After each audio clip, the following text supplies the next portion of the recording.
Dice así la bendita palabra de Dios. Gálatas capítulo 3 y verso 10.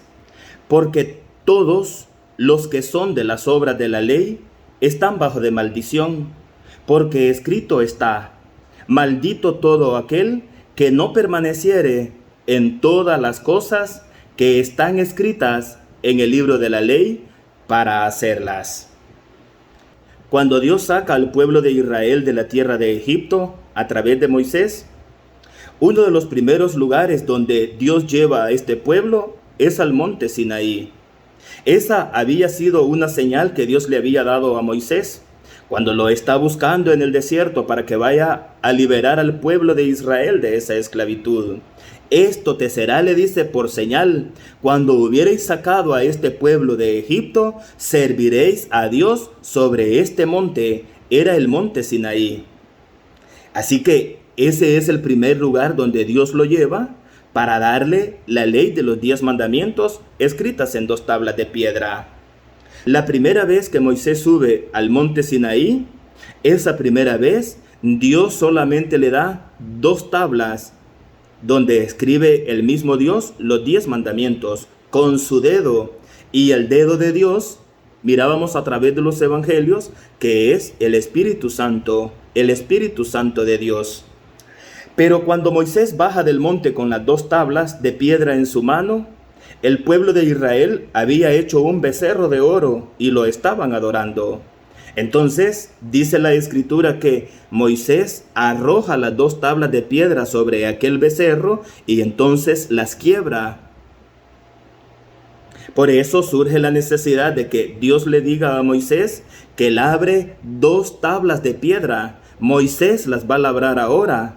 Y con esas 2 tablas de piedra, Moisés va a subir al monte una segunda vez. Pero esa segunda vez que Moisés sube al monte, aparte de que Moisés recibe nuevamente las 2 tablas de piedra que él ha labrado, Dios escribe en ellas las mismas 10 palabras que estaban en las primeras tablas que él había quebrado. Aparte de esas 10 palabras, Moisés recibe otra ley. Esta otra ley que Moisés recibe en esta oportunidad, él la va a escribir en un libro. Y es esa ley que se conoce como la ley de Moisés. Ahora tenemos la ley de los 10 mandamientos y tenemos la ley de Moisés. Los 10 mandamientos, cuando leemos nosotros en Deuteronomio capítulo 10, nos vamos a dar cuenta que esas 2 tablas Moisés las puso dentro del arca. Pero cuando él termina de escribir el libro de la ley, Moisés da mandamiento a los levitas para que lo pongan a un lado del arca. Y entonces esa ley que Moisés escribe va a ser como un fiscal para el pueblo, porque los mandamientos de Dios solamente son prohibiciones. Pero cuando una persona quebrantaba uno de esos mandamientos, no había ninguna consecuencia. Entonces es Moisés, a través de esta ley que Dios le va a dar, y él la va a escribir en un libro en donde se van a encontrar los castigos para el infractor de la ley. Por eso es que esa ley hacía el papel de un fiscal y por eso fue puesta a un lado del arca.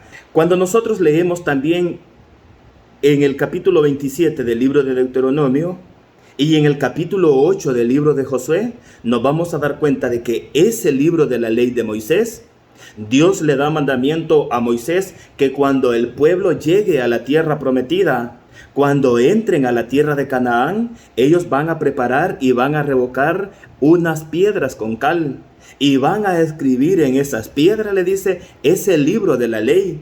De manera que esa ley iba a quedar como un testimonio para cada uno de ellos de cómo Dios los había sacado de aquella esclavitud de la tierra de Egipto. Según los judíos, en ese libro de la ley que Moisés escribe, se encuentran más de 600 leyes, más de 600 mandamientos. De manera que cuando estudiamos el Nuevo Testamento y vemos a Pablo, vemos a Pedro, vemos a cada uno de esos hombres que anduvieron con el Maestro, cuando ellos hablan de una ley, es para nosotros necesario investigar de qué ley, de qué mandamiento están hablando, porque acabamos de mencionar que en el libro de la ley, según los judíos, aparecen más de 600 leyes. De toda esa ley que Moisés escribe en un libro, nada de esa ley, ninguno de esos mandamientos ha quedado abolido. Toda esa ley está vigente hasta el día de hoy. Vale la pena mencionarlo también, hermanos, que hubieron muchas de esas cosas escritas en el libro de la ley que fueron enclavadas en la cruz. Es decir, que fueron puestas en transición, pero nada de esa ley de Moisés ha quedado abolido. Para eso lo voy a llevar a que leamos en la carta del apóstol a los Hebreos. Veamos cómo dice Hebreos en el capítulo 10.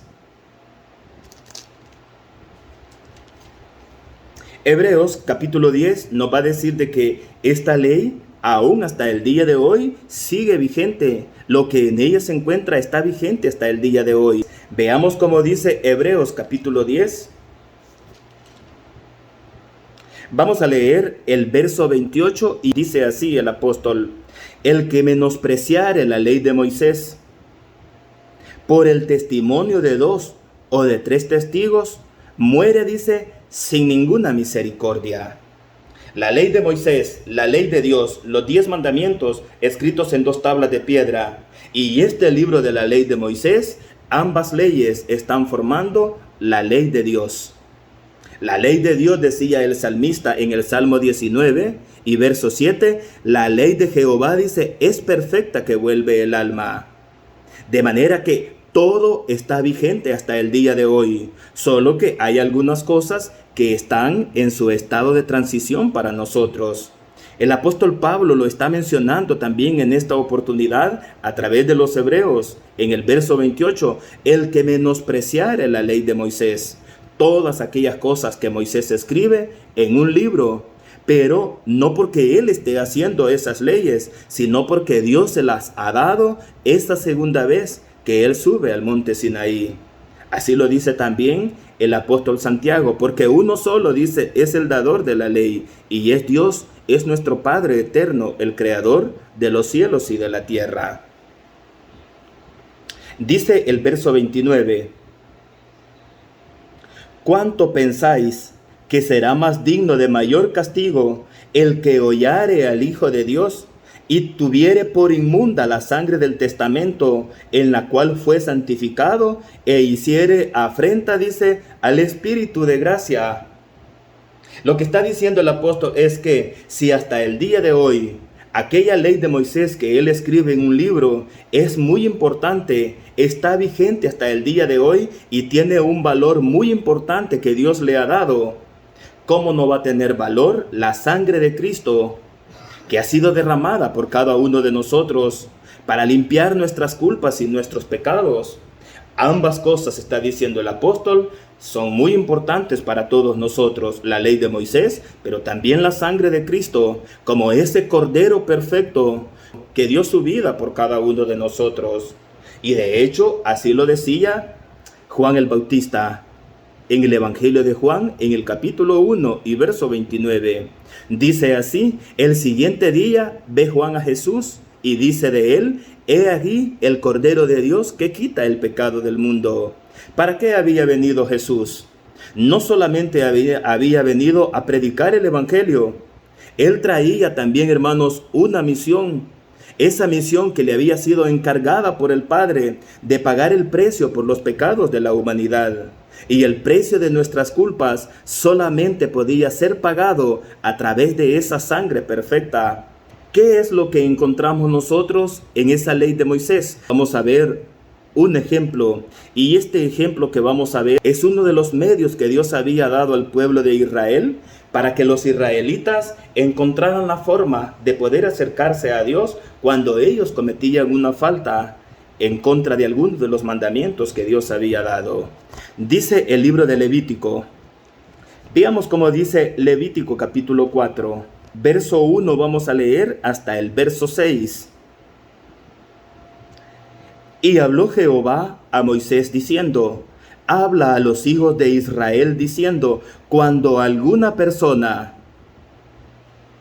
como dice, mis amados, cuando alguna persona, es decir, cualquier persona del pueblo de Israel, cualquier persona del pueblo, cuando alguna persona pecare por yerro en alguno de los mandamientos de Jehová sobre cosas que no se han de hacer, y obrare, dice, contra alguno de ellos. Dice el verso 3, si sacerdote ungido pecare, según el pecado del pueblo, ofrecerá a Jehová por su pecado, que habrá cometido, un becerro sin tacha para expiación. ¿Cómo se le llama a esta ley que Dios le está dando al pueblo? Tanto para el pueblo como también para los sacerdotes. Si un sacerdote que había sido ya ungido pecaba en contra de alguno de esos mandamientos, esto era lo que debía hacer. Dios está poniendo un sacrificio sustitutorio para que no muriera la persona, para que no muriera el sacerdote que había delinquido, que había quebrantado uno de los mandamientos de Dios, sino que muriera un sustituto, que muriera un cordero según el pecado que esta persona había cometido. Dice el siguiente verso, si sacerdote ungido pecare, según el pecado del pueblo, ofrecerá a Jehová por su pecado que habrá cometido un becerro sin tacha, dice, para expiación. Cuando hablamos de expiación o cuando la Escritura habla de expiación, significa limpiar, significa quitar la culpa. Dios eso es lo que le está diciendo al pueblo de Israel. Si esta persona, si este sacerdote ungido pecaba, tenía que hacer un sacrificio sustitutorio para borrar, para limpiar la culpa que esta persona del pueblo había pecado. A eso se refiere cuando dice expiación.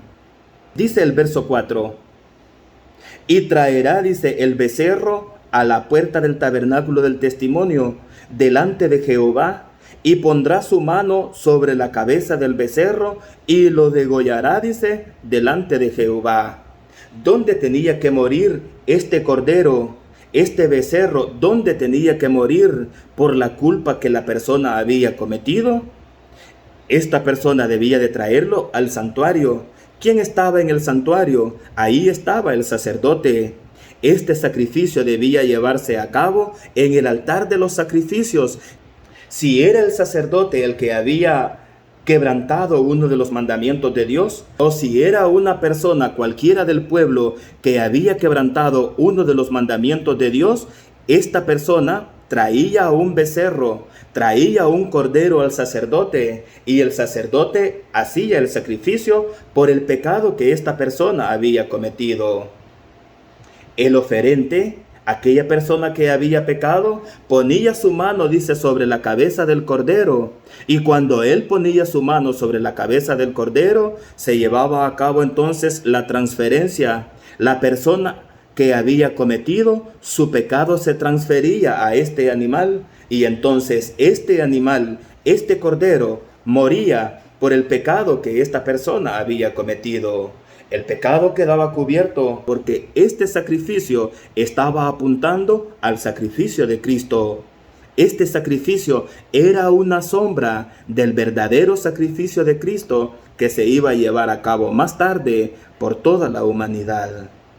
¿Qué ocurría o qué pasaba si era todo el pueblo el que había pecado? Dice el verso 13, y si toda la congregación de Israel hubiere errado, y el negocio estuviere oculto a los ojos del pueblo, y hubiere hecho algo contra alguno de los mandamientos de Jehová, en cosas que no se han de hacer, y fueren culpables, luego que fuere entendido el pecado sobre que delinquieron, la congregación ofrecerá un becerro por expiación, y lo traerán delante del tabernáculo del testimonio, y los ancianos de la congregación pondrán sus manos sobre la cabeza del becerro delante de Jehová, en presencia de Jehová degollarán aquel becerro. Eran diferentes casos. Si todo el pueblo, si toda la congregación del pueblo de Israel había pecado, toda la congregación, dice, debía traer un becerro por expiación al sacerdote que estaba en el santuario. Y los ancianos del pueblo, eran los ancianos del pueblo en esta oportunidad los que iban a poner su mano sobre la cabeza de este becerro. El pecado que había sido cometido por todo el pueblo se transfería a este animal, y este animal moría por el pecado de todo el pueblo. Este sacrificio, este cordero sustitutorio, era una sombra del sacrificio de Cristo. Para cada persona, sacerdote ungido, la congregación entera, alguien del pueblo o el príncipe del pueblo que hubiere fallado, había un becerro, había un cordero para que no muriera esta persona. Antes de que nuestro Dios le diera a Moisés esta ley de los sacrificios, los patriarcas de la antigüedad ya hacían también sacrificios, pero se les conoce como sacrificios premosaicos. Aquellos dos hijos de Adán y Eva, Caín y Abel, ambos se presentaron delante de Dios para hacer sacrificios. Y dice la Escritura que Dios vio con agrado a Abel y a su ofrenda. Cuando nos vamos a Abraham también, cuando nos vamos a Noé, nos damos cuenta que ellos ofrecieron también sacrificios a Dios. Cuando nos vamos al patriarca Job, este hombre, este patriarca, hacía sacrificios a Dios también. Solamente que estos sacrificios se conocen como sacrificios premosaicos. No existía todavía Moisés. Ahora, ¿qué ocurre con esta ley de los sacrificios cuando Cristo viene? Esta ley de los sacrificios queda sin valor. Veamos lo que dice el libro de Daniel en el capítulo 9. Vamos a ver lo que dice el verso 27. Esta ley de los sacrificios queda enclavada en la cruz. Están, mejor dicho, en un estado de transición. Nada ha quedado abolido. Aunque el profeta Daniel está hablando de la profecía de las 70 semanas, no nos vamos a meter en ese tema, solamente lo vamos a tocar para que veamos el punto del cual les estoy hablando. Dice el verso 27, está hablando de Cristo, está hablando del Mesías. La profecía de las 70 semanas tiene como objetivo mostrar el tiempo en el cual el Mesías iba a venir al pueblo de Israel. Dice el 27, y en otra semana dice, confirmará el pacto a muchos, y a la mitad de la semana hará cesar el sacrificio y la ofrenda. A la mitad de la semana está hablando de la semana 70. Los primeros 3 años y medio de la semana 70 es el tiempo que Jesús, el Hijo de Dios, los ocupó para la predicación del Evangelio a través de ese ministerio público. Esos primeros 3 años y medio, Él anduvo predicando, anduvo sanando, anduvo haciendo muchos milagros en medio del pueblo. Y a la mitad de la semana, es decir, después de esos 3 años y medio de predicación, Jesús va a morir. Jesús va a dar su vida por cada uno de nosotros. Y a través de su muerte, a través de ese sacrificio de Cristo, se le va a quitar el valor que tenía cada uno de aquellos sacrificios que se llevaban a cabo en el santuario a través de los sacerdotes. Por eso dice, y en otra semana confirmará el pacto a muchos, y a la mitad de la semana dice, hará cesar el sacrificio y la ofrenda. ¿Cuándo muere Cristo? Según la cronología de Ussher, nosotros creemos que muere en el año 30, en el mes de Aviv o Nisan, que es en la fiesta de la Pascua. En el año 30, Jesús muere como un cordero por nuestros pecados. Pero los judíos, hermanos, ellos continúan haciendo sacrificios hasta el año 70, que es cuando el templo es destruido por los romanos.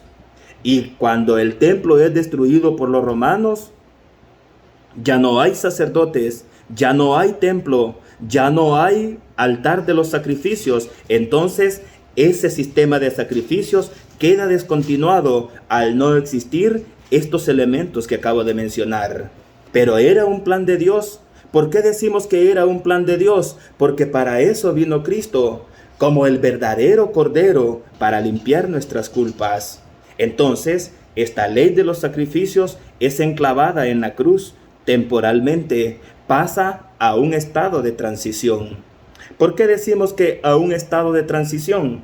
Bueno, veamos cómo dice Romanos capítulo 12. Cuando nosotros fallamos, Cuando nosotros ofendemos a nuestro Dios, ya no necesitamos de llevar un cordero de 4 pies al santuario, al templo, porque no hay templo. Lo acabo de mencionar, fue destruido en el año 70. No hay sacerdote, no hay altar de los sacrificios. Ahora, hermanos, cuando nosotros fallamos, tenemos el sacrificio de Cristo. Tenemos ese sacrificio de ese Cordero perfecto a través del cual Dios nos perdona también. Por eso decía Juan, y si alguno hubiere pecado, dice, abogado tenemos para con Dios, a Jesucristo. Ahora, veamos esta ley de sacrificios, pero en su estado de transición para todos nosotros. Dice Romanos capítulo 12 y verso 1. En Romanos 12:1, así que hermanos, os ruego por las misericordias de Dios, que presentéis vuestros cuerpos en sacrificio vivo, santo, agradable a Dios, que es vuestro culto racional. ¿Qué es lo que hacemos ahora nosotros cuando nos presentamos delante de nuestro Dios? Hacemos un culto. Ese culto para nosotros, dice Pablo, es un sacrificio vivo a Dios. El apóstol Pedro nos va a ampliar más este concepto. Dice Primera de Pedro capítulo 2, el verso 4 y el verso 5. Verso 4. Está hablando de Cristo, al cual dice, ¿a quién? A Cristo, al cual allegándoos, piedra viva, reprobada cierto de los hombres, empero elegida de Dios, preciosa, vosotros también, como piedras vivas, sed edificados una casa espiritual y un sacerdocio santo para ofrecer sacrificios espirituales agradables a Dios por Jesucristo. ¿Qué es lo que nos está diciendo ahora el apóstol Pedro? Ya Cristo ha muerto.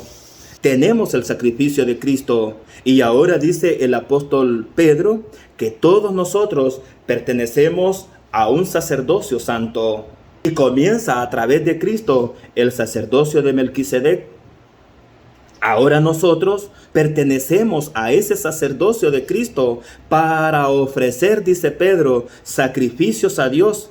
Pero ¿qué tipo de sacrificios son? Son sacrificios espirituales, agradables a Dios, dice, por Jesucristo. Dios a nuestro padre Abraham le dio la circuncisión como un pacto para él y para todos los nacidos en su casa. Cada niño a los 8 días es circuncidado según ese pacto que Dios le dio a nuestro padre Abraham.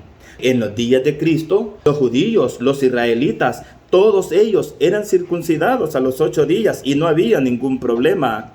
El problema surge cuando a través de la predicación del apóstol Pablo, los gentiles comienzan a venir al seno de la iglesia. Inicialmente la predicación del evangelio a través de nuestro maestro fue solamente a las ovejas perdidas de la casa de Israel.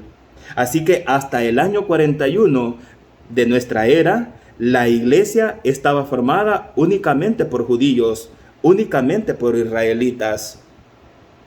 Pero a partir del año 41, cuando se convierte el primer gentil, que se llamaba Cornelio, entonces comienza un problema.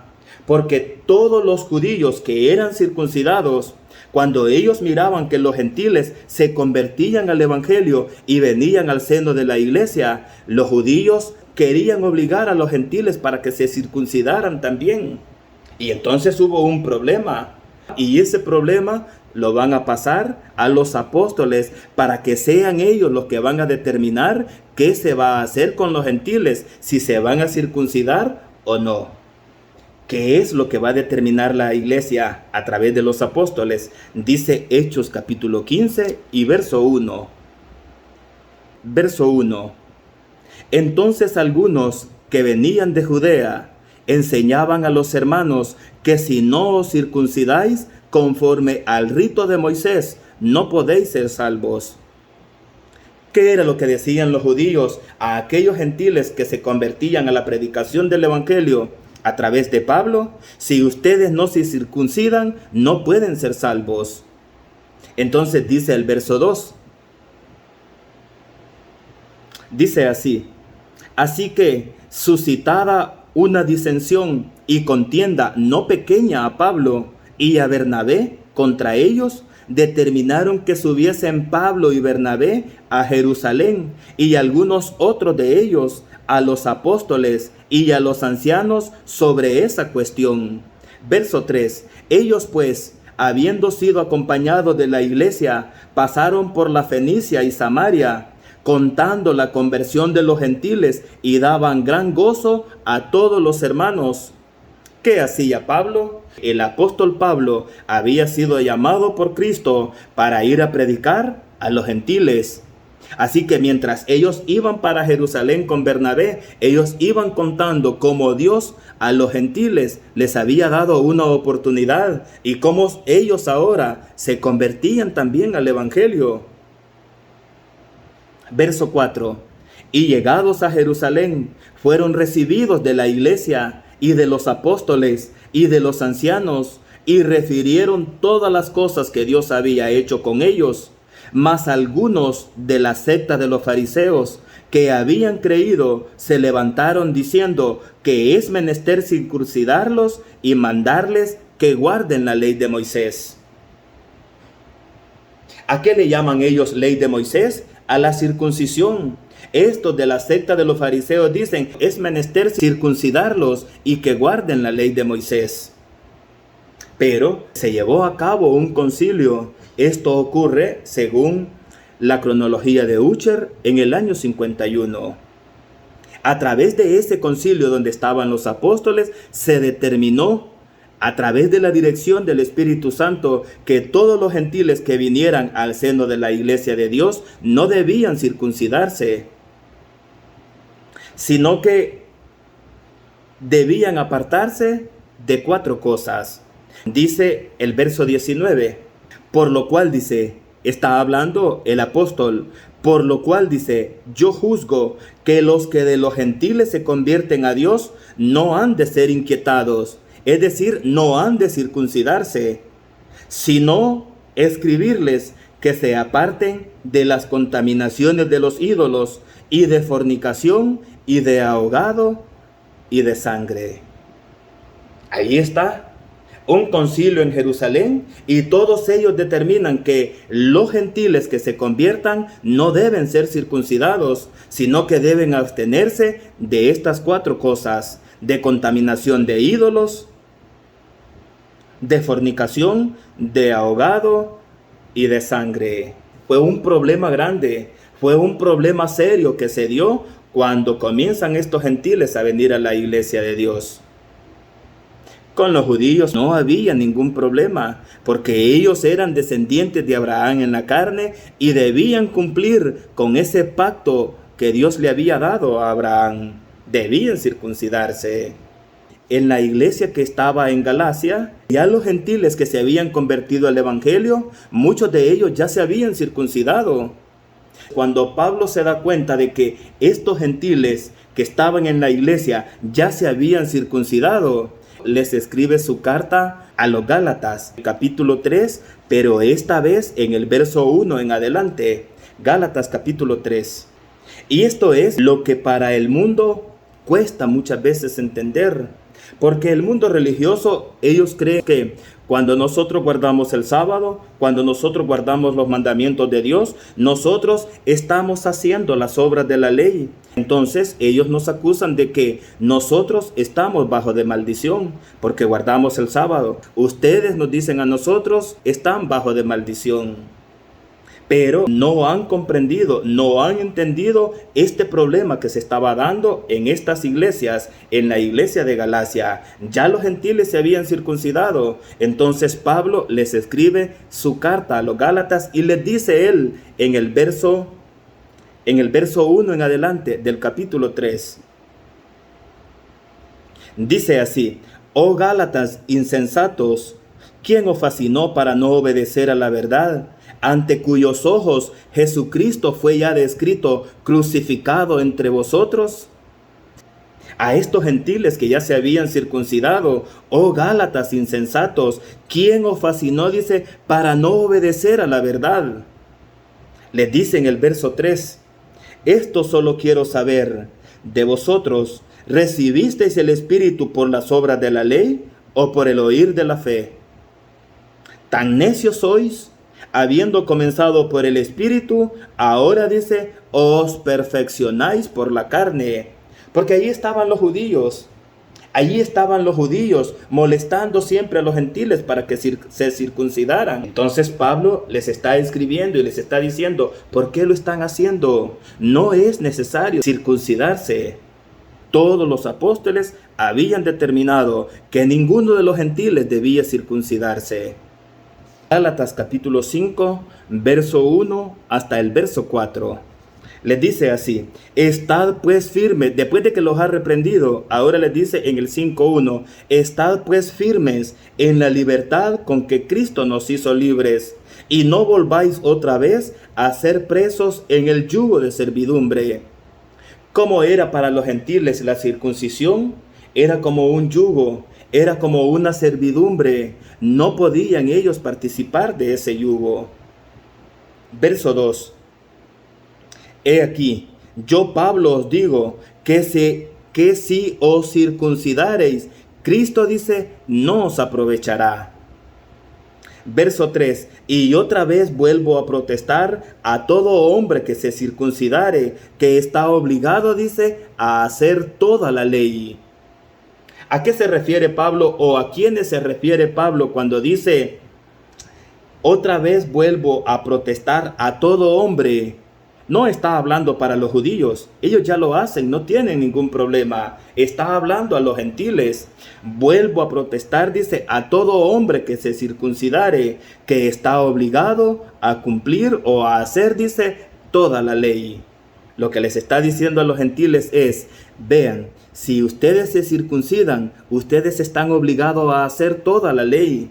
Y venía un gentil y decía, yo me voy a circuncidar para no tener problema con los judíos, pero no voy a sacrificar, no voy a ir al templo y no voy a sacrificar porque tenemos el sacrificio de Cristo. Entonces, esta situación a este gentil le traía maldición, porque la circuncisión lo obligaba a sacrificar, lo obligaba a cumplir toda la ley. Pero como él no quería sacrificar, entonces ese incumplimiento a la ley le traía maldición. Veamos cómo dice el verso 4. Vacíos sois de Cristo, los que por la ley os justificáis. De la gracia, dice, habéis caído. Vacíos sois de Cristo, los que por la ley os justificáis. ¿Cuál ley? ¿Los 10 mandamientos? No, mis amados hermanos, no está hablando de los 10 mandamientos. Está hablando de la ley de los sacrificios, aquella que ya practicaba el pueblo de Israel y que con la muerte de Cristo queda sin valor. Pablo les está diciendo a los gentiles, si ustedes se circuncidan, Cristo no os aprovechará. Porque si ellos se circuncidan, la ley los obliga a sacrificar. Si ellos sacrifican, entonces el sacrificio de Cristo no tiene ningún valor para ellos. Y si ellos dicen, no voy a sacrificar, entonces esa decisión les trae maldición, porque no están cumpliendo con toda la ley. A eso se refiere Pablo cuando dice en Gálatas capítulo 3 y verso 10. Porque todos los que son de las obras de la ley están bajo de maldición. Porque escrito está, maldito todo aquel, dice, que no permaneciere en todas las cosas que están escritas en el libro de la ley para hacerlas. Solo había maldición con una condición. Yo me circuncido, la ley me obliga a sacrificar, estoy obligado a hacer toda la ley. Pero yo, siendo gentil ya circuncidado, me niego a cumplir con esta ley, entonces estoy bajo de maldición, porque ya me circuncidé y no quiero cumplir con la ley. De una o de otra manera, el gentil al circuncidarse tenía problema. Si se circuncidaba y decidía él no sacrificar, estaba bajo de maldición. Y si él decía, está bien, entonces voy a sacrificar, entonces el sacrificio de Cristo no le aprovechaba a él. Por eso les decía en Gálatas capítulo 5 y en el verso 2, he aquí yo Pablo os digo que si os circuncidareis, Cristo no os aprovechará.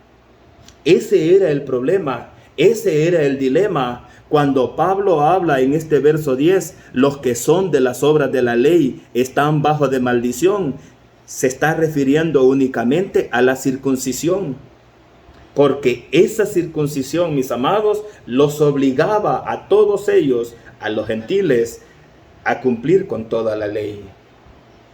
Entonces sí, ellos iban a estar bajo de maldición. No está hablando nada del sábado, no se está hablando nada de los mandamientos. El dilema únicamente es la circuncisión. Nosotros como gentiles, dice Pablo, practicamos la circuncisión, pero en su estado de transición. Dice Pablo a los Colosenses en el capítulo 2, verso 11 en adelante.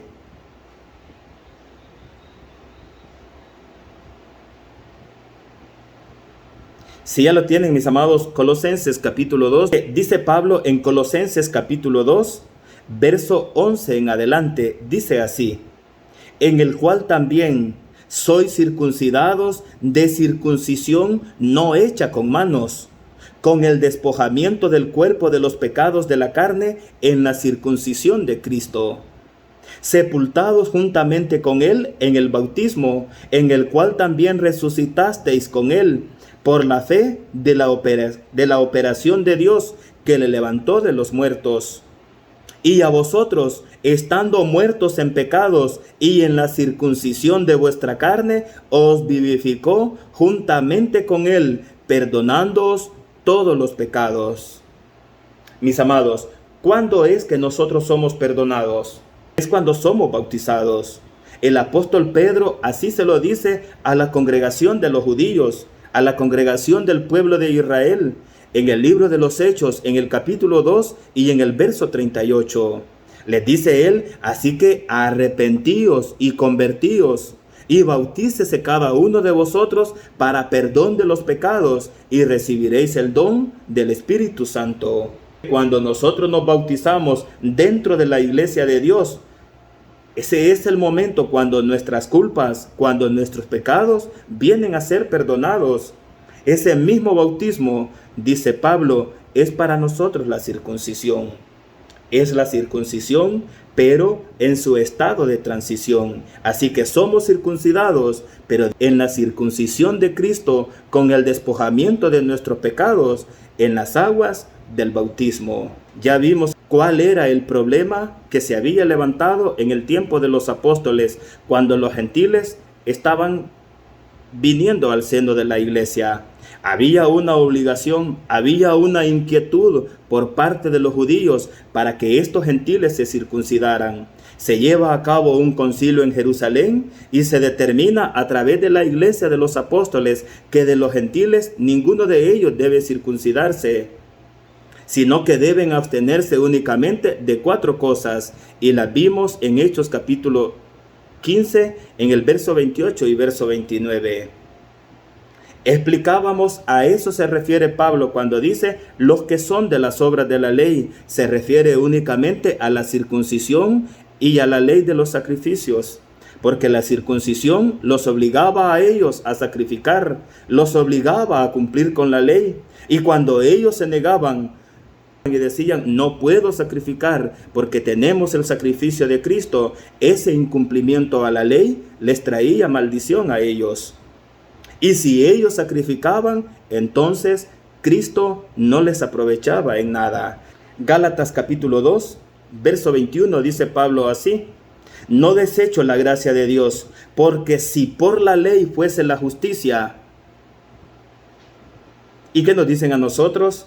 Vean lo que dice Pablo y nos lee en este verso: no desecho la gracia de Dios, porque si por la ley fuese la justicia. ¿Cuál ley? Dicen ellos, los 10 mandamientos. No, mis amados, no está hablando de los 10 mandamientos, está hablando de esta ley de sacrificios. Toda persona que quiera justificarse a través de la circuncisión, a través de esta ley de sacrificios, claramente dice Pablo: por demás murió Cristo. De la gracia habéis caído. No podemos nosotros pretender justificarnos a través de esa ley de sacrificios. Los judíos, después de la muerte de Cristo, siguieron sacrificando hasta el año 70, cuando el templo es destruido. Hebreos capítulo 10. Hebreos capítulo 10, desde el verso 1, Pablo inicia diciendo, porque la ley, ¿cuál ley? La ley de los sacrificios, teniendo la sombra de los bienes venideros. ¿Cuáles eran esos bienes venideros? Era el sacrificio de Cristo. Ya no necesitamos un cordero, ya no necesitamos un animalito, porque ahora nosotros tenemos el sacrificio de Cristo. No la imagen misma de las cosas. Nunca pueden, por los mismos sacrificios que ofrecen continuamente cada año, hacer perfectos a los que se allegan. Cuando el apóstol escribe esta parte en su carta a los hebreos, Cristo ya había muerto. Y como ya había muerto, la ley de los sacrificios había quedado sin valor. Pero como el templo todavía estaba en pie, aquellos judíos, aquellos sacerdotes, todavía seguían haciendo los sacrificios de Yom Kippur. Y por eso Pablo les escribe y les dice, nunca pueden, por los mismos sacrificios que ofrecen continuamente cada año, hacer perfectos a los que se allegan. Ya no tienen valor. De otra manera, dice, cesarían de ofrecerse, porque los que tributan este culto limpios de una vez no tendrían más conciencia de pecado. Era necesario el sacrificio de Cristo. Empero, dice el verso 3, en estos sacrificios cada año se hace conmemoración de los pecados. Está hablando de Yom Kippur, porque la sangre de los toros y de los machos cabrillos no pueden quitar los pecados. Por lo cual, entrando en el mundo, dice, sacrificio y presente no quisiste, mas me apropiaste cuerpo. Holocausto y expiaciones por el pecado no te agradaron. Entonces dije, heme aquí, en la cabecera del libro está escrito de mí, para que haga, oh Dios, tu voluntad. Diciendo arriba, sacrificio y presente y holocaustos y expiaciones por el pecado no quisiste, ni te agradaron, las cuales cosas se ofrecen según la ley. Dice el verso 9, entonces dijo, heme aquí, para que haga, oh Dios, tu voluntad. Quita lo primero para establecer lo postrero. Quita lo primero. ¿Qué es lo primero? ¿Qué fue lo primero que Dios había establecido en el pueblo de Israel? Un sacrificio sustitutorio, un sacrificio de un animal por el pecado que la persona había cometido. Pero ahora tenemos el sacrificio de Cristo. A eso se refiere Pablo cuando dice, quita lo primero para establecer lo postrero, que es el sacrificio de Cristo. En la cual voluntad somos santificados por la ofrenda del cuerpo de Jesucristo, hecha, dice, una sola vez. Así que todo sacerdote se presenta cada día ministrando y ofreciendo muchas veces los mismos sacrificios que nunca, dice Pablo, pueden quitar los pecados. ¿Por qué hacían esto todavía en los días de Pablo? Porque allí estaba en pie todavía el templo, todavía había altar de sacrificios, así que aquellos hombres seguían sacrificando. Por eso era necesario y era parte de ese plan de Dios que en el año 70 tanto el templo, el altar de los sacrificios fuera destruido completamente, para que este ritual de los sacrificios quedara descontinuado totalmente en medio del pueblo, y entonces se tomara en cuenta el sacrificio de Cristo.